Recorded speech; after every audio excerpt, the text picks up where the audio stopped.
Oi, Alan. Amanda, tudo bem? Para retomar a pergunta que o ponto que o Dr. Paulo Porto tinha colocado, né? Eu estou com uma reportagem aqui que mostra que os Estados Unidos têm recorde de internações por coronavírus pelo 7º dia seguido. As situações mais críticas são no meio oeste americano e no norte, e as hospitalizações mais do que dobraram desde setembro. A gente viu que os casos têm subido muito, as mortes também. Nos dias 10, 11, 12 de novembro foram mais de 1.000 mortes. Eu estou com um gráfico aqui. Ontem foram 166 mil casos, 796 mortes. Inclusive, alguns estados republicanos, governados por republicanos, decretaram novas medidas. Por exemplo, Ohio, Utah e Dakota do Norte, os 3 com governadores republicanos, tornaram obrigatório o uso de máscara, e o governador de Ohio, inclusive, ameaçou fechar bares e academias. Ontem eu até assisti a coletiva do Joe Biden, o presidente eleito dos Estados Unidos. Ele não falou nada sobre lockdown. Ele está sendo assessorado ali por uma equipe, já montou uma equipe para combater a Covid, mas não falou nada sobre a implementação de lockdown, nem, enfim, uma restrição mais rígida, nada disso, de locomoção. Agora eu te pergunto, Alan, você não acha que, por outro lado, falta uma liderança do presidente Donald Trump com medidas mais rígidas, mesmo que não seja lockdown, mas, por exemplo, use a máscara, o distanciamento social é importante. Nesse sentido, não falta uma liderança política clara para os Estados Unidos combaterem melhor a pandemia? Olha, Amanda, eu não sou médico e também não sou cientista, eu só sou jornalista.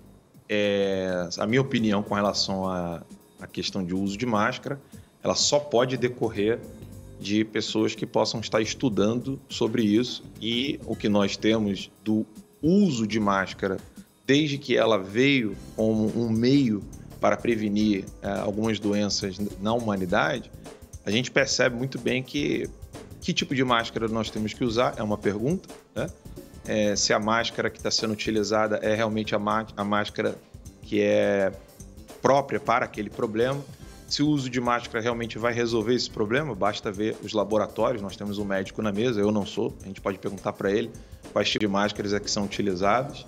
E aí, depois de responder essas perguntas, eu acho que eu poderia opinar sobre o que o presidente dos Estados Unidos deve fazer ou não. Eu, sinceramente, eu me coloco no meu lugar como jornalista que não me vejo numa posição onde eu possa dizer para o presidente X ou Y que postura ele deve tomar, sobretudo no assunto que eu não domino, que é a questão da saúde humana, né? Agora, o que eu posso questionar é: será que nós realmente precisamos de lideranças políticas para poder cuidarmos de nós mesmos?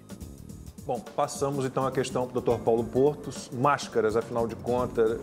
Bom, a gente lembra que a OMS no início dizia não usem, depois passou a dizer usem, mas ela fez isso, ela foi e voltou várias vezes também, né? Então, quanto à máscara, por exemplo? Olha, Lacombe, Alan, né? Eu acho que a questão da máscara a gente tem que analisar em conjunto com o nível educacional da população, né? De educação sanitária mesmo. Então, nós temos, por exemplo, a Suécia, que nem os idosos estão usando máscara mais. E as taxas de contágio continuam controladas. Agora, é viável fazer isso, por exemplo, aqui no Brasil? Não é viável. Porque o indivíduo ele vai pegar uma aglomeração, como por exemplo um transporte público às 6 horas da tarde, mesmo que ele tenha a melhor educação do mundo, vai ser impossível ele tossir isso, não aspergir um pouco de gotículas de aerossol no indivíduo que está do lado, à frente, atrás. Então, este tipo de análise de contexto precisa ser feito. Então, nos Estados Unidos, o transporte é mais individual, o indivíduo naquele estado ele usa mais o carro, o transporte público é menos usado, as pessoas têm um nível sanitário de uma educação maior, mais elevado, ok. O indivíduo está sempre em espaço aberto, onde é muito mais raro você ter casos documentados de transmissão. Então, talvez a gente possa discutir a não obrigatoriedade da máscara. Mas num espaço fechado, como comércio, no espaço confinado, trabalho... eu acredito que, no momento, a prudência seja de realmente manter o uso de máscara. Karina, qual é a adesão à máscara na Itália, na Europa? Todo mundo de máscara. Todo mundo de... E mesmo ao ar livre? Inclusive, o governo tentou fazer um decreto, né, obrigando que uma pessoa que não faça parte do teu núcleo familiar ou a tua funcionária, enfim, que vá até a tua casa, trabalhe com máscara. Então, a Itália está passando por um momento que a gente está vivendo bem complicado politicamente, hein? A gente está tendo várias regras e várias imposições que são um tanto pouco duvidosas na questão até mesmo da nossa liberdade individual. Para você ter uma ideia, um senhorzinho, porque você sabe que agora nós não podemos sair de casa se nós não temos um autocertificado, se chama assim, que você tem que dizer aonde você vai. Se você tiver um motivo, você pode sair de casa. Se você não tiver um motivo, você não pode sair de casa. Pensa que um senhorzinho, ele desceu com o seu jornal de manhã para ler no banco, em frente, embaixo da sua casa, sem ninguém, passou um vigile e multou ele a 400 euros, esse senhor. Um casal de jovens que se beijavam em praça, que não podiam estar ali naquele local, foram multados. Então, a gente está tendo uma série de eventos preocupantes, que um tanto quanto exagerados e sem nenhuma base científica. Tivemos em Araraquara também aquela senhora que foi presa, né, pela guarda municipal. E não foi o único caso. Não, foram vários casos. Eu acho que a gente podia aproveitar aqui a experiência de ter o Alan nos Estados Unidos e também a Karina aqui, que ela mora na Itália, está aqui conosco no estúdio, mas mora na Itália, ou seja, um olhar, né, nos Estados Unidos da América, né, assim, gigante, e também um olhar europeu sobre as consequências econômicas do lockdown político, do lockdown politizado. A gente sabe que se a eleição americana, por exemplo, tivesse ocorrido em janeiro, Donald Trump teria vencido. Ainda há uma espera sobre o resultado oficial, evidentemente, mas teria vencido com larga margem.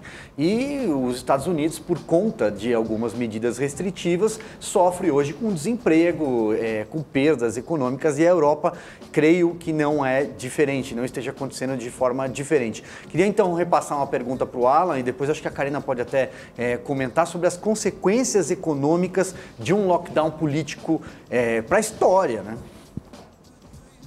Sim, olha, a taxa de desemprego aqui nos Estados Unidos em janeiro, eu já estava aqui em janeiro, eu cheguei aqui em agosto, mas em janeiro eu estive aqui para o CPEC, né, o evento do CPEC, vim cobri-lo, e naquela época a taxa de desemprego aqui estava de 3%, né, então pleno emprego é taxa de desemprego de 6%, ela estava com 3%, ou seja, você pode colocar aí pessoas idosas ou deficientes quase como a totalidade dessa taxa.